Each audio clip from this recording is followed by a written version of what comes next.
Assalamualaikum warahmatullahi wabarakatuh. Perkenalkan, nama saya Livia Fadilah. Hari ini saya akan menjelaskan materi bab 2, yaitu tentang toharoh. Pengertian toharoh. Toharoh berasal dari bahasa Arab, yaitu toharo, ya tuhuru, tuhro, dan toharoh, yang berarti suci. Menurut hakikat, suci yang sebenarnya seperti bersuci dengan air, atau menurut hukum seperti bersuci dengan tanah ketika bertayamum.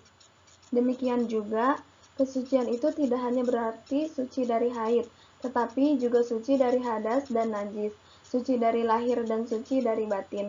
Hukum bersuci ini adalah wajib. Hal ini berdasarkan firman Allah Quran Surat Al-Baqarah ayat 222. Artinya, sesungguhnya Allah menyukai orang-orang yang bertaubat dan menyukai orang-orang yang mensucikan diri. Dapat dipahami bahwa toharoh merupakan suatu keadaan yang terjadi sebagai akibat hilangnya hadas atau kotoran. Sedangkan hadas adalah suatu keadaan yang menyebabkan terhalangnya sholat. Hadas dibagi menjadi dua macam, yaitu yang pertama ada hadas kecil, yaitu akibat mengeluarkan sesuatu dari kubul atau dubur, mensucikannya dengan wudhu atau tayamum. Yang kedua ada hadas besar, yaitu akibat mengeluarkan mani, bersenggama, haid, nifas, wiladah, dan bagi orang kafir yang masuk Islam, mensucikannya yaitu dengan mandi. Bersuci dari hadas diperlukan 3 cara, yaitu dengan berwudu, mandi, dan tayamum. Sedangkan bersuci dari kotoran yaitu dengan cara menghilangkan kotoran itu pada tempat ibadah, pakaian yang dipakai, dan pada badan seseorang. Yang B ada hakikat dan fungsi toharoh. Islam mengajarkan umatnya untuk senantiasa dalam keadaan suci, baik dari lahir maupun batin, karena Allah sangat mencintai orang-orang yang selalu memelihara kesuciannya. Sebagaimana dalam firman Allah dalam Quran Surat Al-Baqarah ayat 222. Sesungguhnya Allah menyukai orang-orang yang bertaubat dan menyukai orang-orang yang mensucikan diri. Ajaran kebersihan dan kesucian dalam Islam antara lain terlihat dari disyariatkannya ibadah salat yang dilakukan 5 waktu dalam setiap harinya. Untuk melaksanakan salat diawali dengan berwudu dan atau mandi janab, yang merupakan syarat sebelum melakukan salat. Selanjutnya, kesucian secara batiniah dapat dilakukan dengan melalui pengesahan Allah, seperti menghindarkan diri dari menyekutukan Allah, juga menghindarkan diri dari sifat-sifat tercela seperti dengki, iri hati, ria, dan lain sebagainya. Kesucian secara lahiriah adalah menghindarkan diri dari terkena najis hakiki, seperti kotoran manusia yang mengenai badan, pakaian, ataupun tempat di mana kita akan sholat, maupun najis hukmi seperti menimpa badan atau dengan kata lain dalam keadaan junub. Jadi, secara umum, kesucian lahiriah dan batiniah ini merupakan hakikat toharoh, sehingga dengan demikian, orang yang dalam keadaan suci dapat melakukan ibadah kepada Allah sesuai dengan perintah dan ajarannya, sedangkan fungsi toharoh merupakan syarat untuk keabsahan dari suatu ibadah. Selanjutnya yang C yaitu sarana toharoh. Sarana atau alat untuk toharoh adalah dengan air dan tanah atau debu. Air yang digunakan sebagai sarana toharoh adalah yang pertama air mutlak, yaitu air yang suci dan dapat digunakan untuk bersuci dari hadas dan najis. Yang termasuk golongan air ini yaitu seperti air hujan, air sumur atau air zam-zam, air salju, termasuk juga es dan embun, air mata air sungai, dan air laut. Firman Allah dalam Quran Surat Al-Anfal ayat 11, yang artinya, dan Allah menurunkan kepadamu hujan dari langit untuk mensucikan kamu dari hujan itu. Yang kedua, air mustamal, yaitu air sisa yang mengenai badan manusia karena telah digunakan untuk wudhu dan mandi. Hukum air mustamal sebagaimana air mutlak. Hal ini mengingat asalnya yang suci dan tidak dijumpai suatu alasan apapun yang mengeluarkannya dari kesucian itu. Hadis Nabi yang menerangkan hal ini diantaranya hadis dari Rubaiyi binti Muawiz dalam menerangkan wudhu Rasulullah berkata, Nabi mengusap kepalanya dengan sisa air wudhu yang terdapat pada kedua tangannya. Hadis ini diriwayatkan oleh Imam Ahmad Tirmidzi dan Abu Daud yang dalam lafaz Abu Daud dikatakan, sesungguhnya Rasulullah Shallallahu Alaihi Wasallam mengusap kepalanya dengan sisa air wudhu yang ada pada kedua tangannya. Yang ketiga, air yang dicampur dengan barang yang suci, seperti bercampur dengan sedikit air sabun atau bercampur dengan sedikit air mani dan lain sebagainya. Hukumnya suci selama air itu terjaga kemutlakannya, sehingga tidak merubah nama air itu menjadi bukan air mutlak lagi.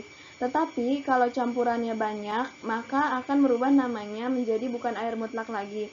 Serangkaian dari ini dapat dilihat hadis dari Umi Atiyah mengatakan, setelah masuk ke ruangan kami, Rasulullah Shallallahu Alaihi Wasallam ketika meninggal putrinya Zainab, maka Nabi bersabda, mandikan dia dengan 3-5 kali atau lebih, bila engkau mau, dengan air dan daun bidara, dan campurlah yang penghabisan dengan kapur barus atau sedikit kapur barus. Bila sudah selesai, beritahu kepadaku.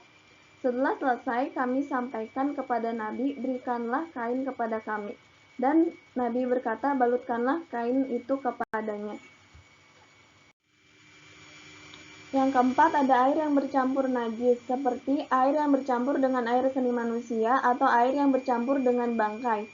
Tidak boleh dipergunakan sama sekali untuk menghilangkan hadas maupun kotoran. Najis-najis yang bercampur dengan air suci ini ada yang telah disepakati oleh ulama mengenai kenajisannya dan ada pula yang dibedakan. Adapun perincian yang telah disepakati oleh ulama mengenai kenajisannya adalah: yang pertama ada daging babi dengan seluruh bagian-bagian tubuhnya dan daging bangkai selain hewan air yang disembelih selain atas nama Allah. Firman Allah dalam Quran surat Al-Maidah ayat 3 yang artinya diharamkan bagimu memakan bangkai, darah, daging babi, dan daging hewan yang disembelih selain atas nama Allah. Yang B, darah yang mengalir, maksudnya darah yang mengucur seperti nanah, darah haid, nifas, dan wiladah. Abu Hurairah mengatakan bahwa tidak mengapa luka di bawah sholat yang apabila hanya menetes setetes 2 tetes saja. Dengan demikian, darah nyamuk dan darah atau nanah yang menetes dari bisul yang menimpa badan atau pakaian itu tidak apa-apa. Yang C, ada kotoran dan air seni telah disepakati oleh mujtahidin kenajisan kotoran dan air seni manusia, kecuali air seni anak laki-laki yang belum makan sesuatu selain air susu ibunya. Lain halnya dengan air seni bayi perempuan, maka hukumnya najis dan cara mensucikannya dengan membasuh sesuatu yang terkena air tersebut. Hal ini berdasarkan hadis riwayat Al-Jamaah, Nabi bersabda, artinya air seni anak laki-laki diperciki air dan air seni perempuan dibasuh. Hal ini selama keduanya belum makan makanan sesuatu kecuali air susu ibunya. Kalau keduanya sudah makan makanan sesuatu, maka dibasuh air seni keduanya. Yang D, ada air mazi, adalah cairan putih dan lengket yang keluar dari kemaluan ketika dimulai bangkitnya syahwat atau karena bercumbu tetapi tidak dengan syahwat yang tinggi, karena mengingat senggama. Mazi ini terdapat pada laki-laki dan perempuan. Hukumnya najis seperti bendanya juga najis. Artinya bila ia menimpa badan wajib dicuci. Selanjutnya yang E, air wadi adalah air putih yang keluar mengiringi buang air kecil atau karena membawa sesuatu yang terlampau berat.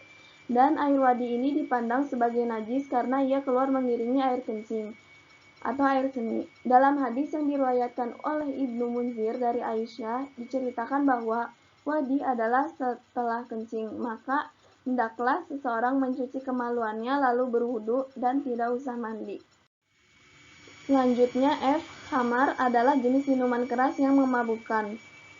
Khamar termasuk dosa besar karena menghilangkan akal. Dengan hilangnya akal, orang akan berbuat tanpa kesadaran yang baik. Para ulama, khususnya 4 imam, yaitu Imam Syafi'i, Imam Hanafi, Imam Maliki, dan Imam Hambali, sepakat bahwa khamar itu najis. Meskipun dalam masalah ini banyak sekali perbedaan pendapat di lingkungan ahli hadis.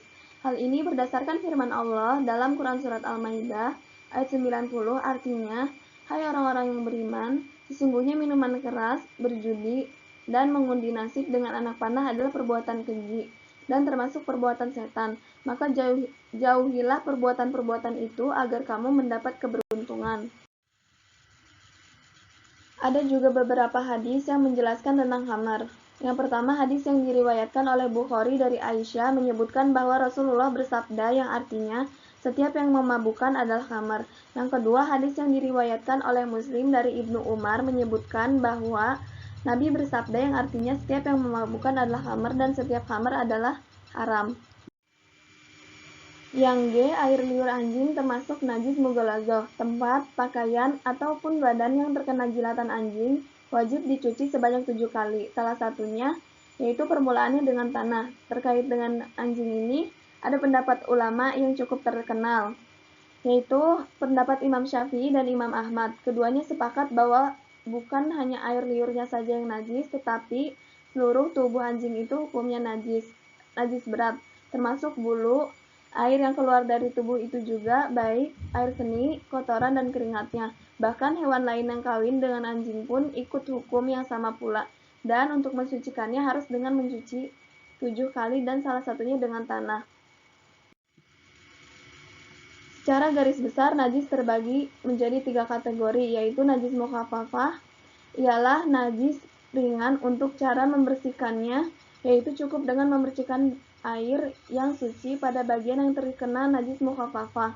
Yang kedua ada najis mutawasitoh, yaitu najis pertengahan, yang cara membersihkannya yaitu dengan menyiramkan air pada bagian yang terkena najis mutawasitoh hingga hilang sifat-sifat najisnya, seperti rasa, warna, dan baunya. Yang selanjutnya yaitu ada najis mughaladzah, artinya najis berat yang disebabkan oleh air liur anjing dan babi yang mengenai barang. Dan cara membersihkannya yaitu terlebih dahulu menghilangkan atau mencuci benda atau wujud najisnya sampai bersih. Kemudian dicuci kembali dengan air suci sebanyak 7 kali, yang salah satunya air tersebut dicampur dengan tanah yang suci atau tidak tercampur najis. Mengenai najis yang tidak disepakati oleh para ulama tentang kenajisan dan hukum air yang dicampurinya, sebagaimana dikemukakan oleh Wahbah Zuhaili, seperti bagian bangkai yang tidak berdarah, misalnya tanduk dan tulang, kulit bangkai, kotoran dan air seni binatang yang dimakan dagingnya, dan lain sebagainya. Yang D, ada hubungan toharoh dengan kebersihan, kesehatan, dan keindahan. Antara toharoh dengan kebersihan, kesehatan, dan keindahan lingkungan saling mempunyai keterkaitan. Toharoh dilakukan dengan cara mengikuti ketentuan syara yang secara otomatis membawa kepada kebersihan lahir dan batin.